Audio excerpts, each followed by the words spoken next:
Assalamualaikum warahmatullahi wabarakatuh. Saya Dani Saputra, NIM 11920711477, mahasiswa Universitas Islam Negeri Sultan Syarif Qasim Riau, jurusan Ilmu Hukum, Fakultas Syariah dan Hukum. Baik, pada kesempatan kali ini saya Dani Saputra akan menjelaskan materi pada mata kuliah Hak Asasi Manusia pada bagian judul, yaitu adalah implementasi nilai-nilai HAM dalam asas-asas hukum acara pidana. Sama halnya dengan hukum pidana dimaksud dalam hukum pidana material, nilai-nilai HAM juga terimplementasi di dalam hukum pidana formil atau disebut juga hukum acara pidana sebagai aturan hukum yang melaksanakan HPM.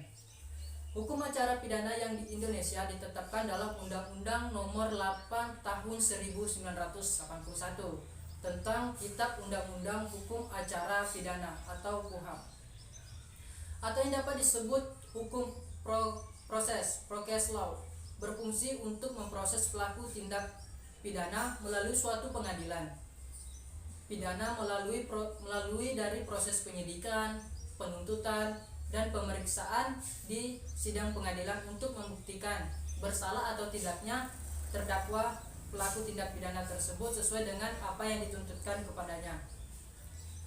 Pada tataran praktis, proses hukum demikian itu sama sekali tidak boleh bertentangan dengan prosedur hukum secara imperatif telah ditetapkan di dalam Undang-Undang Hukum Acara Pidana. Dalam konteks demikian ini, hukum acara pidana juga disebut dengan hukum prosedural oleh karena HAM mengatur hal-hal demikian.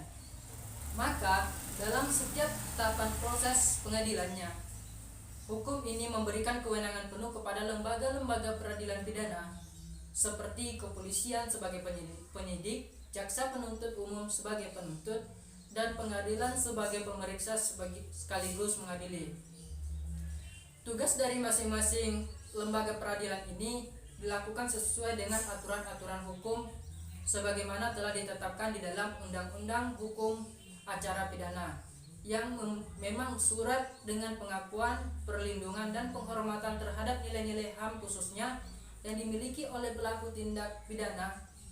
Jika kewenangan yang berarti memberikan kekuasaan penuh kepada lembaga-lembaga peradilan pidana itu disalahgunakan, maka disinilah akan terjadi pelanggaran HAM.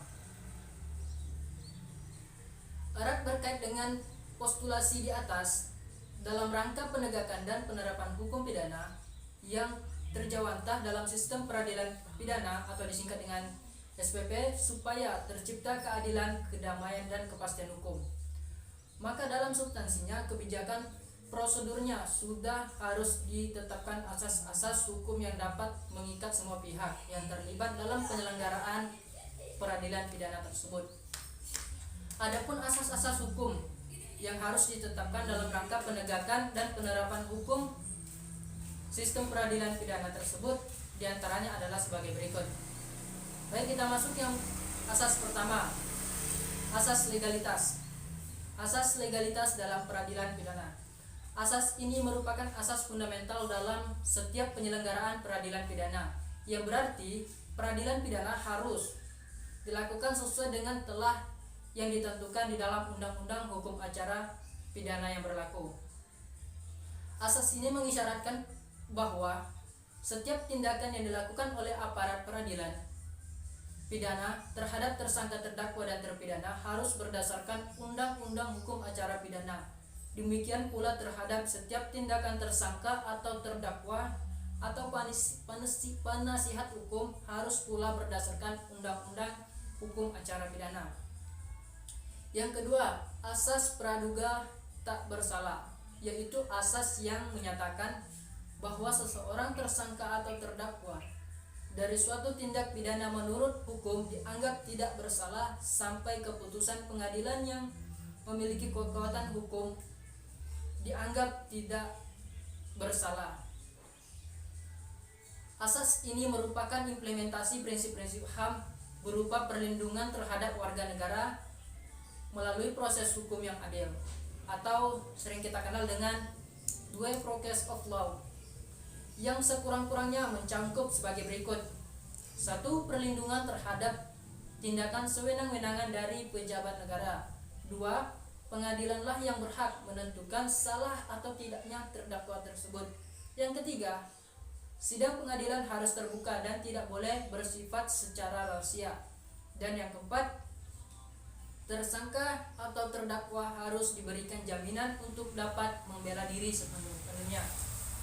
Baik, kita masuk kepada asas yang ketiga, yaitu adalah asas beban pembuktian, yaitu tersangka atau terdakwa tidak dibebani kewajiban pembuktian. Jadi, kewajiban pembuktian dibebankan kepada jaksa penuntut umum. Yang keempat, asas perlakuan sama di hukum, di hadapan hukum. Asas ini menunjukkan bahwa di dalam proses peradilan pidana tidak diperbolehkan adanya diskriminasi, baik diskriminasi agama, ras, politik, kekayaan, jenis kelamin, atau berdasarkan status sosialnya. Yang kelima, asas pembagian tugas dan kewenangan yang jelas. Melalui tahapan proses peradilan, tahap penyelidikan dan penyidikan, tahap penuntutan dan pengadilan, ditinjau dari lokasi pembagian tugas dan kewenangan. Fungsi investasi diberikan pada polisi, fungsi penuntutan diberikan kepada penuntut umum, dan fungsi yudisial diberikan kepada badan pengadilan.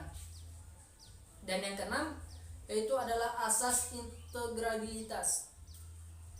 Artinya bahwa pelaksanaan pengelolaan manajemen dari setiap elemen sistem peradilan pidana didasarkan atas konsep integralisme yang bersifat menyeluruh atau sistematik dan sinkron, baik vertikal maupun secara horizontal. Selain itu bersifat fragmentaris dan berjalan sendiri-sendiri. Yang selanjutnya itu adalah asas direksi. Asas ini diberikan kepada penegak hukum, baik pada tahap penyidikan, penuntutan, pemeriksaan di pengadilan, dan di lembaga pemasyarakatan. Penerapan asas ini harus dapat dipertanggungjawabkan secara hukum dan dilakukan demi keadilan atau kesejahteraan. Dan asas selanjutnya itu adalah asas peradilan adil dan terbuka untuk umum.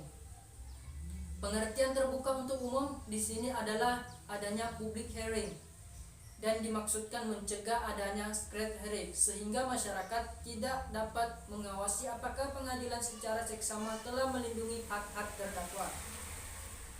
Baik, yang selanjutnya adalah asas peradilan bebas dan dilakukan dengan cepat, sederhana, dan biaya ringan.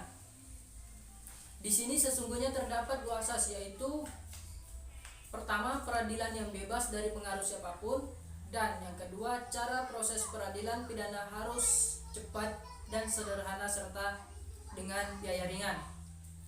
Asas selanjutnya itu adalah penangkapan, penahanan, penyitaan, dan penggeledahan hanya dilakukan berdasarkan perintah tertulis dari pejabat yang diberi wewenang oleh undang-undang dan hanya dalam hal dengan cara yang diatur dengan undang-undang.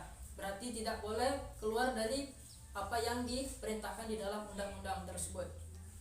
Selanjutnya, kepada seseorang yang ditangkap, kemarin dituntut ataupun diadili tanpa alasan berdasarkan undang-undang dan atau karena kekeliruan mengenai caranya atau hukum yang diterapkan, wajib diberikan ganti kerugian dan rehabilitas karena kelalaian menyebabkan asas hukum tersebut dilanggar dan dapat dituntut pidana dan atau dikenakan hukuman administratif. Dan selanjutnya yaitu adalah setiap orang yang tersangkut perkara wajib diberi kesempatan untuk memperoleh bantuan hukum yang semata-mata diberikan untuk melaksanakan kepentingan pembelaan atas dirinya. Kepada seseorang tersangka sejak dilakukan atau dilakukan penahanan, selain wajib diberitahu dakwaan dan dasar apa yang didakwakan kepadanya, juga wajib diberitahukan haknya termasuk hak untuk menghubungi dan meminta bantuan penasihat hukum. Dan yang terakhir adalah pengadilan memeriksa perkara pidana dengan hadirnya terdakwa. Baik, hanya itu yang dapat saya jelaskan pada materi kali ini, yaitu implementasi nilai-nilai HAM dan dalam asas hukum acara pidana. Mohon maaf apabila ada kesalahan. Sekian dan terima kasih. Wassalamualaikum warahmatullahi wabarakatuh.